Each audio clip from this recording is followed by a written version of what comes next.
Hi everyone, this is Natasha and I wanted to give you my initial review of the Inkadinkado stamping gear. I picked this up at AC Moore. I did use a 50% off coupon. I believe the retail price was $14.99. I'm sorry, I'll have to check my receipt. I did not grab that for the video, but I'll post the suggested retail and how much I paid for it with my 50% off. So this is the 7-piece starter gear intro set. The 7 pieces are the paddle block, which is this thing, which is plastic or resin and a foam cushion base. And the circle, no, this is the paddle block, sorry. This is the paddle block where the stamps are attached to, with 2 points, one on either long end. This is the circle cog, which is where you line up the points to. It also came with a set of cling stamps, which are right here, 1, 2, 3, 4, and tips and techniques booklet. So my initial impression was really cool packaging. The items were displayed this way. It velcroed open, so you can see even before you purchased it, kind of what it produces. Really interesting. I was quite impressed with it until I got it home and tried to open it. Not smart packaging, I'm gonna tell you up front, and I'm sorry, Inkadinkado, this is my initial reaction. It took me, and I did time myself, 12 minutes to bust into this. I kind of wanted to keep some of the packaging so I can show it to you instead of just tearing it, to shreds. What would have been ideal is all these parts that had the pieces in them. So this had, this is where the booklet was, and then the stamp. Oh, I'm so sorry. It's not focused. Come on, focus. There we go. Sorry about that. So it would have been nice if where the items that you had to extricate, and that's exactly how it went from the packaging. This is where the booklet was, and on top of the booklet was the plastic sheet with the stamps. If these pieces had an easy tearaway, and then you can pull them out. Instead, you literally had to cut into the cardboard. You see that? I massacred the packaging, so that's as well as I could. That's my initial response to the packaging. Well packaged for display and interactive, so you can kind of see what this is all about, but really, really uncomfortable to get into. So that out of the way. Once I did extricate it, the instruction booklet is in 3 different languages. And essentially, this is the strip. It gets you the getting started information, the various techniques, and then this is in French, and I believe there's a Spanish on the inside. Yep. So the content had the 4 stamps. And this was the, I don't know if it's called the smaller one, but I grabbed this particular one because I primarily use stamping for cards, and I didn't need the bigger ones, although now that I think about it, some of these circles, which are the available, what, I'm on the French side, aren't I? Also available is an oval cog, and a circle wheel, and an oval wheel. Now the reason these are interesting is you place the wheel and then you can stamp lining up the back end of your paddle. And that's exactly what it shows. So I'm going to show you the stamps and then we'll do one together so you can see it. it's a lot easier to use than I even anticipated, because I did watch the Inkadinkado video and it did seem simple enough, but I wanted to try it for myself. So when I had the 50% off coupon, that's what I used it for. So this is this particular one with 2 different colors. This is this one in 1 color, and I used every single wheel position. This is this one, and I think I really like this one. And this is the one that kind of looks like a tulip. Again, every single one stamped. And then I thought, well, let's see what else I could do. So I did it on black paper with white ink. And then I thought, well, these are the only stamps I have. Can I use other stamps? So I grabbed a few of my smaller rubber cling stamps and I used them, which worked just as well. This is the airplane. This is a cruise ship. Looks very industrial. You don't really see that it's a cruise ship initially. And you see that there's white spaces. The way I had it lined up, I stamped every single one, but then what you could do is you can offset it by like 1/4 inch, and then it would stamp in between those as well. And I'll show you just how easy it is to do. I even used this itty bitty teeny tiny little rectangle, and I embossed. I used Versamark stamp or ink. And there's enough time to stamp everything and then emboss it. And I did the same thing with this key, which gives you a really nice effect. Which I think this is going to be really fun to play with, so long as you keep the following in mind. These stamps that come with this, with the kits, or that are from Inkadinkado, have a very, oh, see, it's picking up all sorts of junk, have an unusual texture. Let's see if I can, how close I can get in. You see there's a layer of red rubber, then there's a layer of, oh, you got junk under my nails, a green cushion foam, and then see that shiny layer? That's very sticky, and it keeps the stamp adhered to this paddle very securely. The reason I said not all stamps will work, did I even mention that? Not all stamps that you have in your collection will work, because this is a 1/4 inch deep. You see that? It's a 1/4 inch deep. That is one of the requirements for this to work, because of the way the end of the paddle and the cog sit. You need to have the stamp go out further beyond the cushion part. So I did some experiments. I picked some clear, or some clear. Can you hear my chickens? They're talking. I'm so sorry. Some clear stamps. They are not thick enough. They're only 1/8 thick, and this is the American made, or made in the U.S., the thickest ones I have.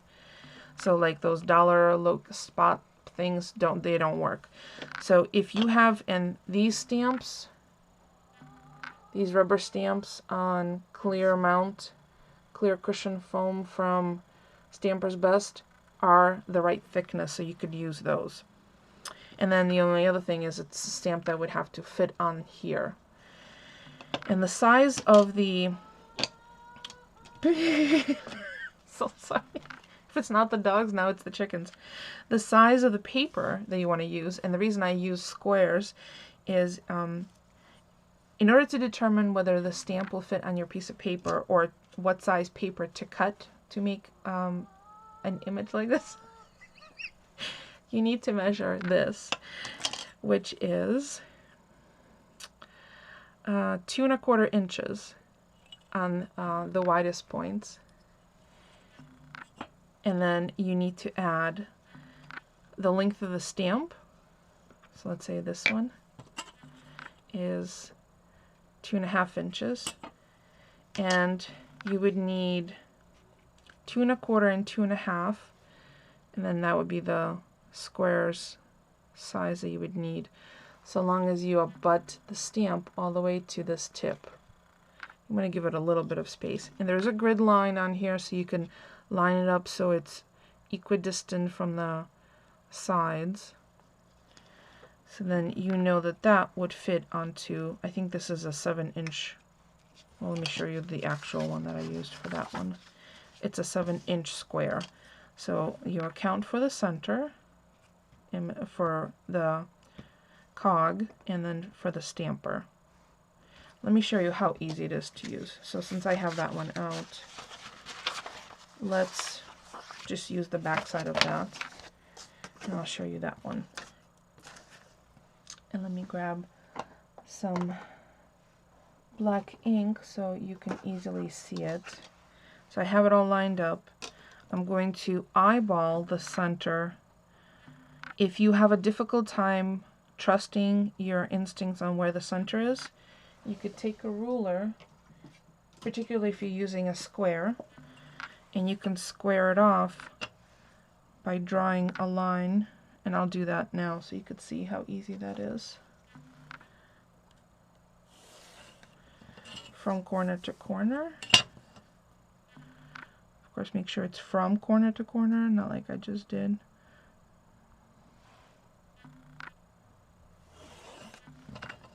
You know where it crosses, and you can always erase that once you're done stamping and line that up. But I'm comfortable just doing eyeballing it, but now you see the little pencil line. So let me grab a black ink so it'd be easy to see. I have my Memento ink right here. I'm just going to open it up, get it ready to stamp. And because this is a long stamp, I'm going to apply the ink this way. You could, I think it's recommended to take the ink to the stamp, but I'm comfortable using this, and I'm just going to do it this way. I'll turn it over, make sure I have good coverage. And the easiest way I have found to do this is to start off with the cog slots that have the little tips on them. And the reason I say that is because that'll give you the 4 quadrants. So if I do this, so I'm going to hold this down and stamp, and I am going to take my finger off, and I'm just going to move the paper. That's the easiest way to maneuver this. So I'm going to move the paper. Slick surface, desktop surface works the best. So now I have the 4 quadrants. Now, in addition to the 4 little quadrants, so north, south, east, west, there's also little triangles cut out of the centers between the quadrants. So I'm going to do those next. And you can see how this comes along once I stamp those out. I'm going to try not to knock that out of its location. Now, the only other thing that I thought might have been a nice element is if this center cog, see that I've done all of these now. Now, the next set of cog slots don't have a triangle in them, so you know that's the next ones that you need to stamp. If you want to fill it in, you can stop right there, but I'm going to keep going. I thought that it would have been nice if there was a magnet on the bottom of, and I'm sure that they tested this out, and the reason they came up with what they did is this is what worked most consistently. But as soon as I finish stamping, I'll show you what I mean. The center, the cog that you hold down when you stamp, see that it's that easy. This, in order to try to do this freehand, it would be really, really difficult. I don't know if anyone could do this freehand. So having this system really takes all that guesswork out of it. And you can alternate different inks. You could do north, south, east, west locations in one ink, then every alternate one in another ink. You could do a whole rainbow effect, which I think would be really cool. That way you start at one location and stamp each one in the rainbow pattern. That would also be beautiful. So as you could see, that was really, really simple. So this is the starter set, and this is the foam that I was talking about. See how there's a relief in here? It would have been interesting if they were able to add a magnet, kind of like those Stamp Anywhere or Punch Anywhere punches are. So then you can add it here and have a magnet on the other side. So when you move, you're almost ensured that your paper and your cog don't come out of alignment. I didn't have any problem. There's really no misstamping. As you could see, I did play around with it quite a bit using various stamps and inks. So I'm quite impressed with this. I think that this delivered exactly what it had said it was going to do. Two small caveats: the packaging, pain in the bum. Be prepared to like tear it to shreds. Use safety scissors if necessary. And then this was the only other thing that I thought might be interesting. I know that it says patent pending, so maybe they will improve on the design. And I think I am going to go back later this week and use another 50% off coupon at AC Moore to pick up the outside circles, so you can stamp lining up the back end, and you can move this in either direction that you want. You know, you can also alternate. I just stamped in one direction. I could have flipped it over and lined up this end, and then the image would fan out further. So there's a lot of possibilities with this. You can make your own pattern paper. You know what this reminds me of? What is that toy from the 80s? Where I know you're all screaming at the screen, and if I think of it, I'll put it on the screen as well. So that's why I think it really appealed to me, that I love symmetry, and this is just beautiful. And as you can see, you can also emboss this. This would make a fabulous base layer to a layout, even home decor. Can you imagine stamping this on papers that coordinate, color paper or pattern papers that coordinate with your home decor, and framing them? These are little works of art, and you saw it takes no less than a few minutes to do once you've decided which pattern you want to use and which inks. So there's my very quick, rough initial review of Inkadinkado Stamping Gear starter set, and this is the intro set. There was another one that was had the circles, or the exterior circles. So I think I might go back, and if you scan this, it gives you I think the video and the information on how to use this. As always, if you have any questions, please feel free to ask. I don't know whether I'll be able to answer them or not, but I will certainly try. Don't forget, you can use other rubber stamps so long as they're a 1/4 inch thick. So there you go. As always, any questions, leave me a comment. Don't forget to thumbs up. Thanks for watching.